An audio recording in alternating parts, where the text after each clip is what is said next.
Because it's Mental Health Awareness Week, I've been thinking so much about my own mental health difficulties throughout my life.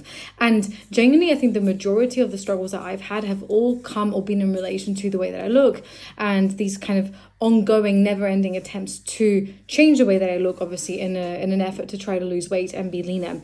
And it's not because intentional weight loss is bad or problematic, but it's just the way that I tried or kept trying to approach intentional weight loss that was essentially causing me more problems than it was solving. Like, I was trying to feel better in myself and kind of tied that to losing weight because, of course, I'm a millennial. So like, that's kind of what I learned and what I absorbed. But because of that approach, and because I was trying to get rid of feelings of not feeling good enough, the way that I was setting up my fat loss goals was just continuously backfiring. And essentially, instead of feeling better about myself, I always ended up feeling worse and worse and worse. And that's because basically I was trying to be perfect at intentional weight loss, and that just made me perfect at being miserable. It was a fucking shit show. It was never going to work with me trying to be perfect, so that was fucked. The second thing that made me really struggle was that I blamed myself for my lack of control around food, and what that made me do was essentially try to double down on being more disciplined. And the more disciplined you are, the more you're going to struggle, because it's basically like fighting quicksands. It doesn't work like that,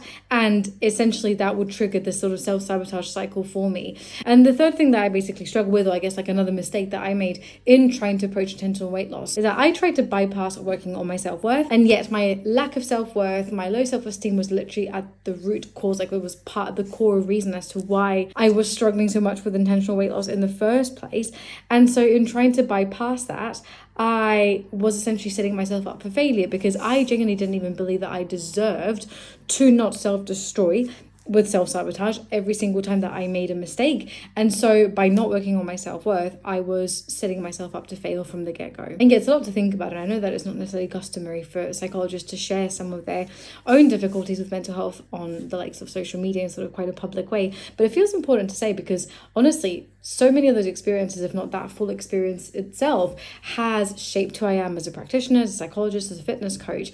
It's the reason why I do what I do, and it's the reason why I'm so committed to helping my clients make sure that they don't ever experience any of those difficulties that I have ever been through. Not because I try to impose my own lived experience on them, but because the professional training route that I've taken has meant that I am able to support them in that context and make sure that their mental health isn't negatively impacted by efforts to intentionally focus on weight loss.